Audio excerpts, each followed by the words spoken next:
Entonces, la ley de Ampère, escribe así, la ley de Ampère, en honor a un científico francés, un físico francés que estudió las corrientes eléctricas. Lo que dice, digamos, en palabras, podríamos decir que lo que dice la ley de Ampère es que los campos eléctricos aparecen como consecuencia de una corriente eléctrica. O sea, ¿ustedes se acuerdan que los campos eléctricos aparecían como una consecuencia de las cargas eléctricas, ¿verdad? También sabemos que los campos gravitacionales aparecen como consecuencia de los objetos con masa, ¿verdad? Cuando un cuerpo tiene masa, entonces tiene que tener también un campo gravitacional. Lo que dice la ley de Ampère es algo parecido. Dice, cuando un cuerpo tiene una corriente eléctrica, entonces tiene que generar un campo magnético. Los imanes, ¿verdad? Por ejemplo, que son objetos que nosotros sabemos que generan sus propios campos magnéticos, lo que hacen es que generan los campos magnéticos a partir del movimiento microscópico de sus electrones, que siempre se encuentran en circulación constante. De modo que el imán es capaz de producir un campo magnético permanente. Pero ustedes, no sé si han hecho el experimento de fabricar un electroimán, pero un electroimán ustedes lo hacen enrollando un alambre conductor alrededor de un clavo o de una barra de metal y conectándolo a una batería. Entonces, cuando ustedes enrollan el alambre y lo hacen circular una corriente, entonces la corriente de ese alambre es la que produce el campo magnético. La fórmula que propuso Ampère para calcular un campo magnético es una fórmula integral. O sea, para poderla utilizar en su forma más general hay que hacer una integral, y de hecho hay que hacer una integral en 3 dimensiones. Me imagino que ustedes tal vez en cálculo ya han visto integrales, pero digamos, lo que han visto es... comenzando ese tema, profe. Bueno, entonces obviamente no voy a evaluar eso, pero nada más es para explicar. Una integral, digamos, sirve para calcular el área bajo una curva. Entonces, ustedes integran con respecto a una variable. La fórmula de Ampère se plantea integrando con respecto a 3 variables porque son 3 dimensiones espaciales. Nosotros vamos a ver un caso muy particular de la ley de Ampère, donde no hace falta hacer una integral porque es un ejemplo ya desarrollado, y es el campo eléctrico que genera un alambre recto que conduce corriente. Entonces vamos a ver. En 3 dimensiones. Es fácil. O sea, usted lo que hace es que usted pone la integral, ¿verdad? Pone la función y en lugar de poner dx, pone dx, pone dy, pone dz. Entonces f es una función que depende de x, de y de z, de 3 variables. Lo que pasa es que casi siempre en física uno no integra así, sino que integra con respecto a coordenadas circulares o coordenadas esféricas. Entonces, en lugar de integrar con respecto a x, y z, integra con respecto a la coordenada radial y con respecto a 2 ángulos. Entonces hay que hacer un cambio de variables ahí, pero fundamentalmente es lo mismo, ¿verdad? Ok, entonces vean. Vamos a hacer ley de Ampère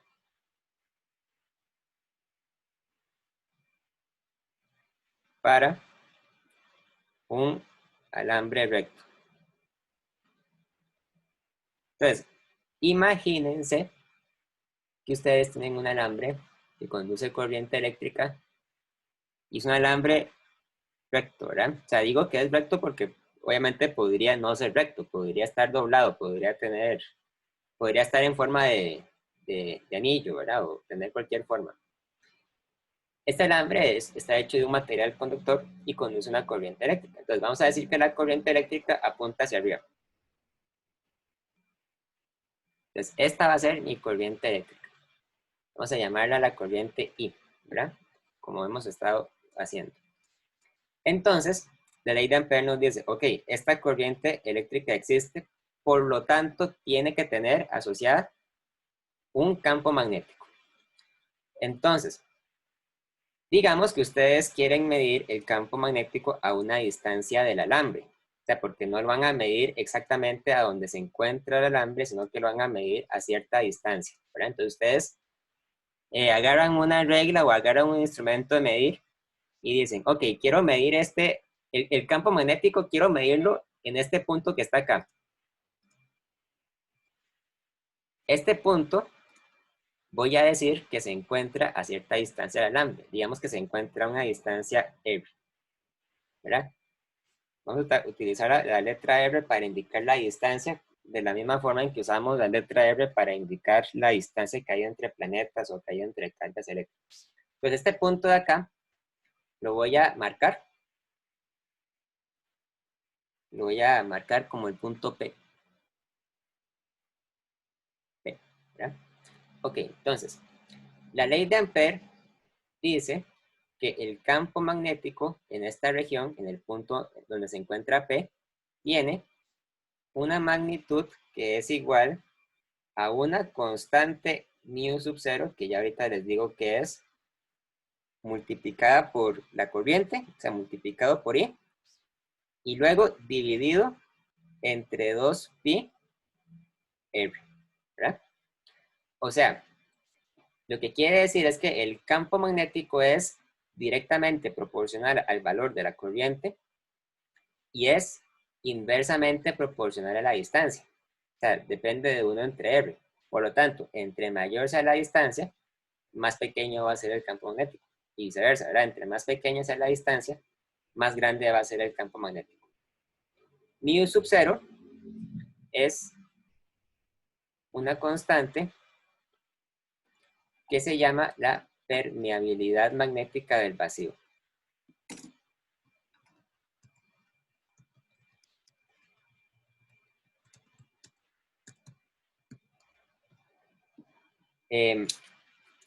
Se llama así porque los materiales metálicos o los materiales conductores tienen una permeabilidad magnética diferente. Generalmente es mayor.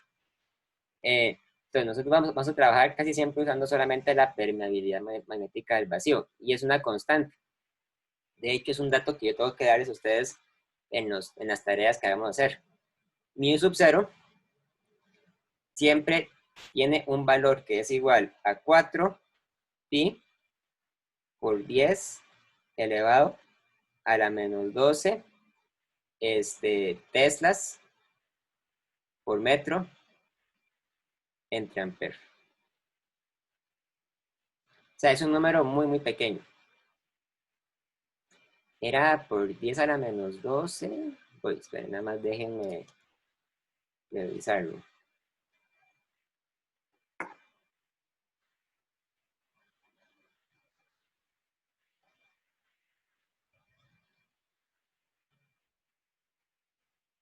No, perdón, es por 10 a la menos 7. Mi error, perdón, 10 a la menos 7.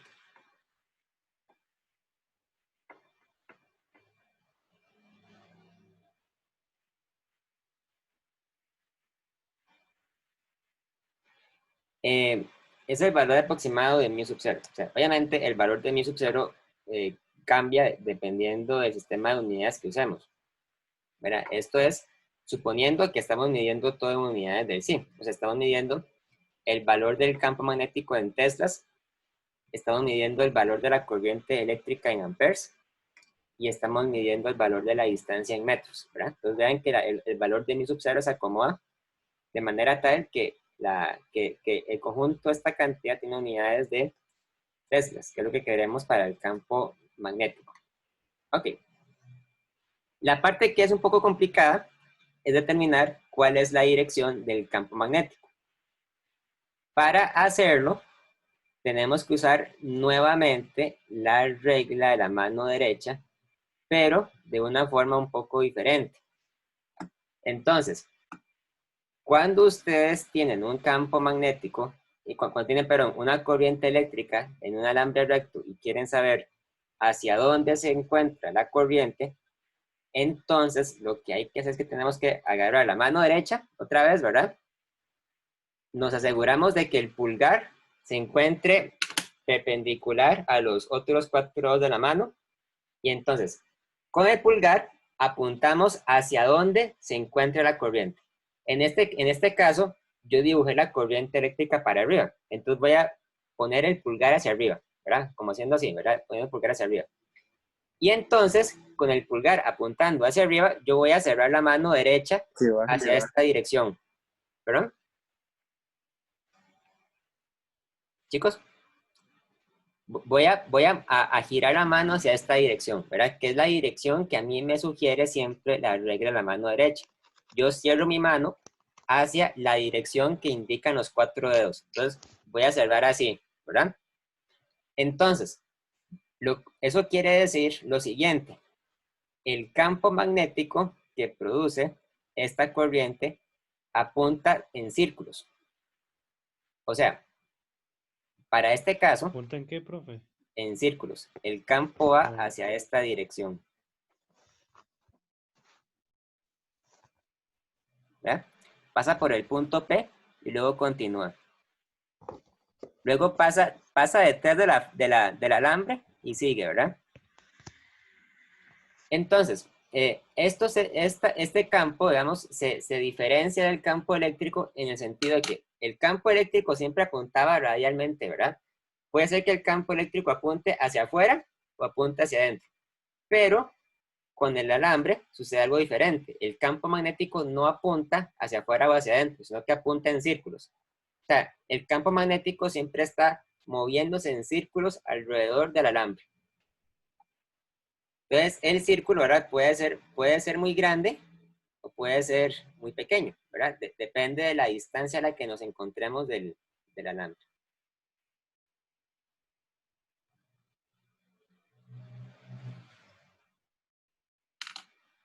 Entonces, la regla de la mano derecha nos sirve porque nos dice hacia qué lado gira, ¿verdad? Si gira en el sentido horario o si gira en el sentido antihorario.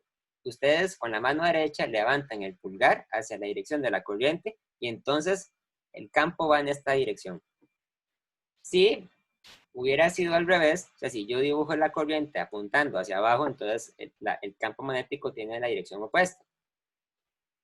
Si yo, por ejemplo, hubiera hecho la corriente hacia abajo, entonces yo dibujo aquí abajito, yo dibujo la corriente y entonces el campo magnético yo tengo que determinarlo apuntando con el pulgar de la mano derecha hacia abajo. Entonces va en esta dirección, ¿verdad? Entonces, si va en esta dirección, quiere decir que el campo iría hacia acá, ¿verdad? Pasa detrás, acá. Viene determinado entonces por la regla de la mano derecha, que es, digamos, una forma diferente de entender la regla de la mano derecha a la que hemos venido trabajando hasta ahora. Porque la mano derecha la usamos cuando estamos determinando la dirección de un producto cruz. Pero para este caso, la estamos utilizando para determinar la dirección de un campo magnético que no tiene nada que ver con un producto cruz, ¿verdad? Al menos no tiene nada que ver de manera evidente. Vamos a ver, chicos, ¿alguna duda?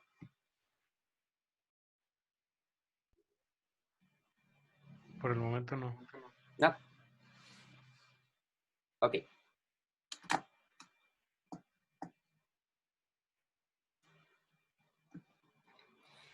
Vamos a ver. Este fenómeno, esta ley explica algunos fenómenos importantes de la naturaleza. Por ejemplo, ustedes saben que la Tierra tiene un campo magnético, ¿verdad? Pero casi nunca, digamos, nos preguntamos por qué es que aparece. Entonces, digamos que esta es la Tierra, el planeta Tierra. La Tierra gira con respecto a su propio eje, ¿verdad? Entonces, el eje de la Tierra está un poco torcido, está inclinado unos 23 grados. Entonces, digamos que la Tierra gira hacia esta dirección. Gira en círculos hacia esta dirección.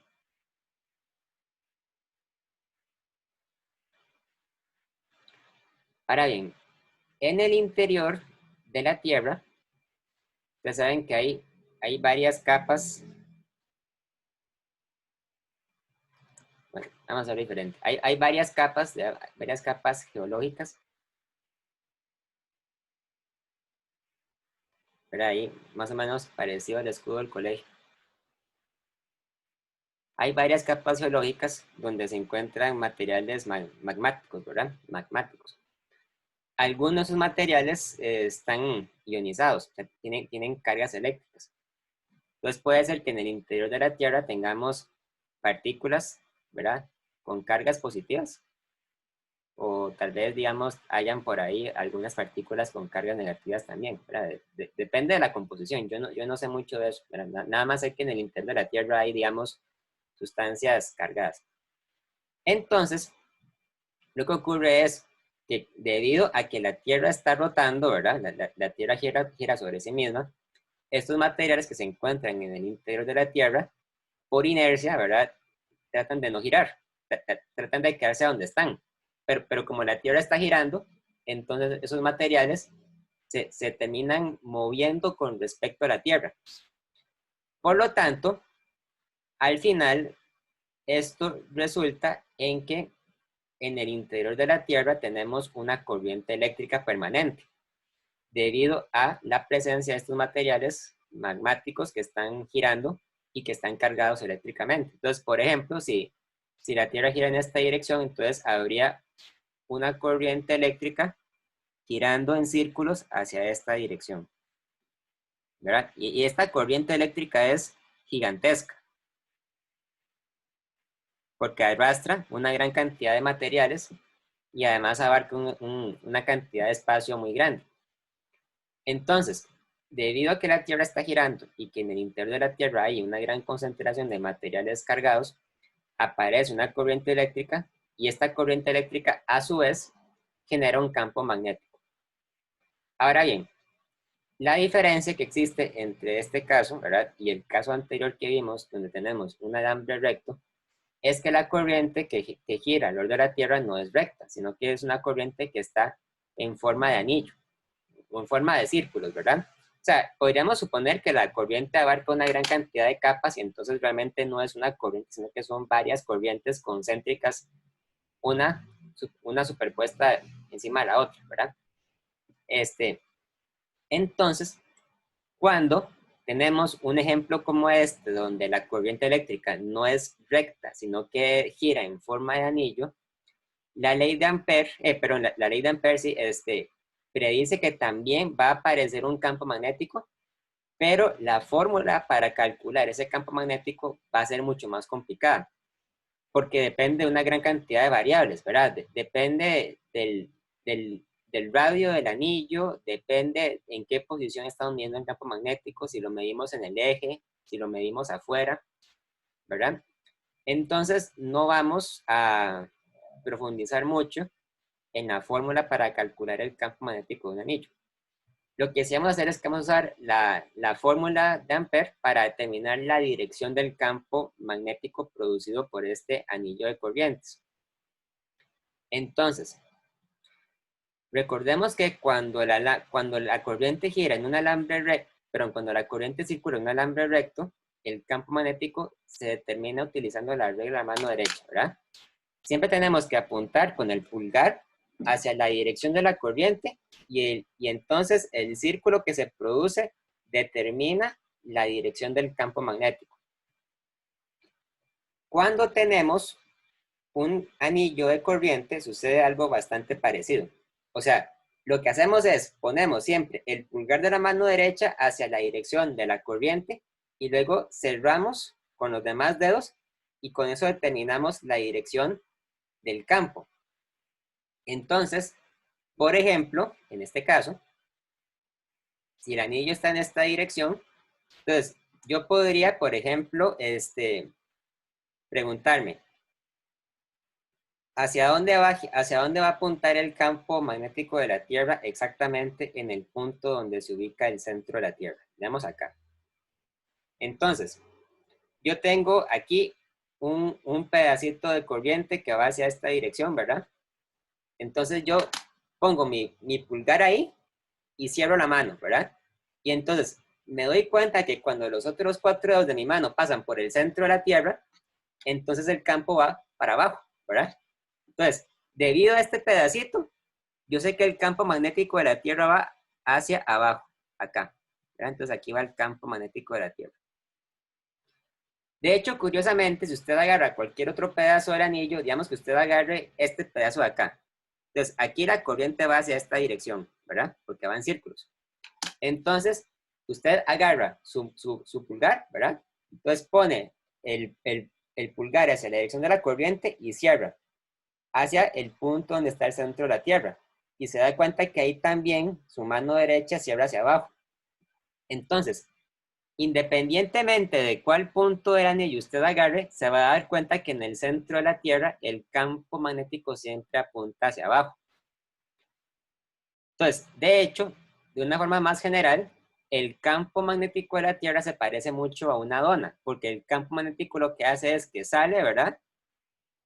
Va hacia esta dirección, continúa, va para acá y se devuelve, ¿verdad? Se devuelve, pasa por el centro otra vez. Y lo hace hacia todas las direcciones.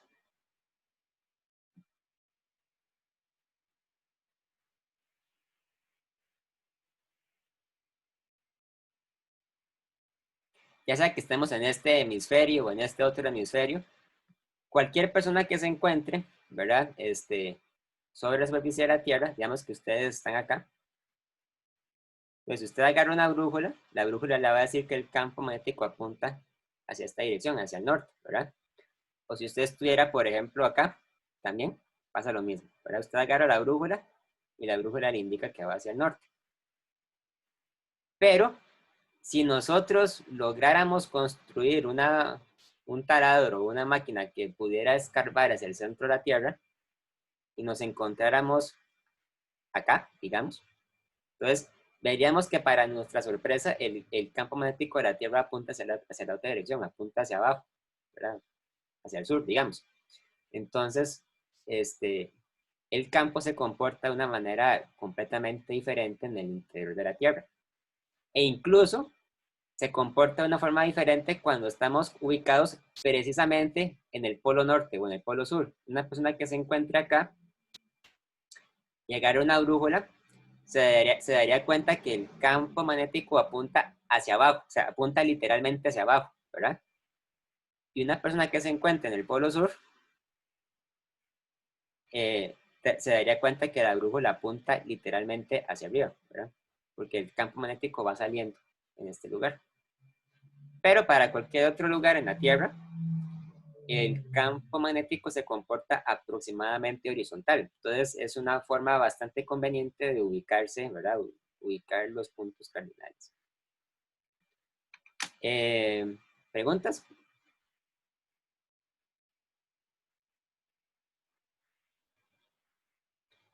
Hay una cosa que quisiera, digamos, aprovechar para explicar en este momento que no tiene nada que ver con magnetismo. Bueno, en realidad sí, pero es importante que lo sepan porque siempre lo preguntaban antes en bachillerato.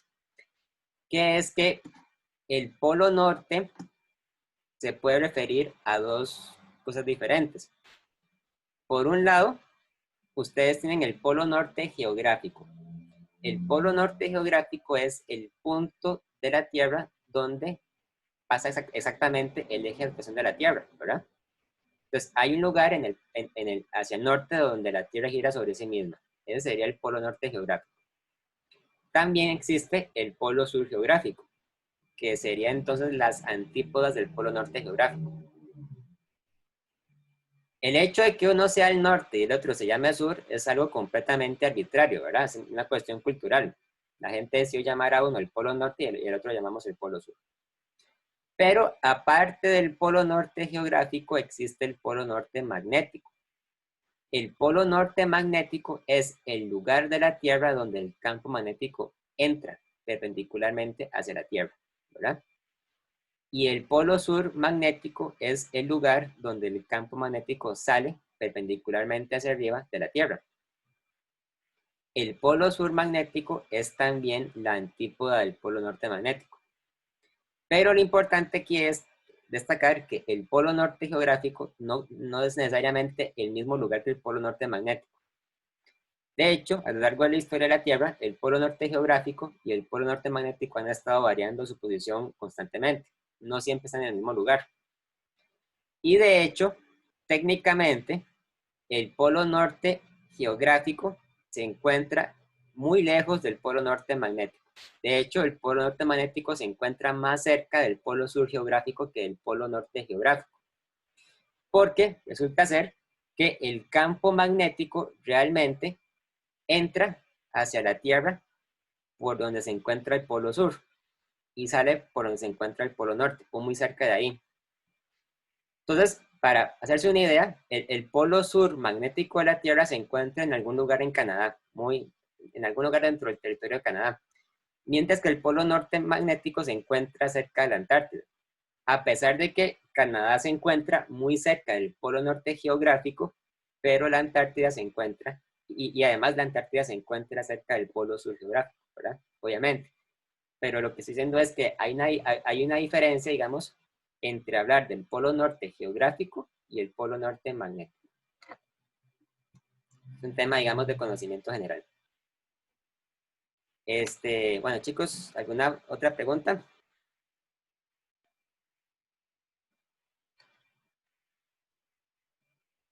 No,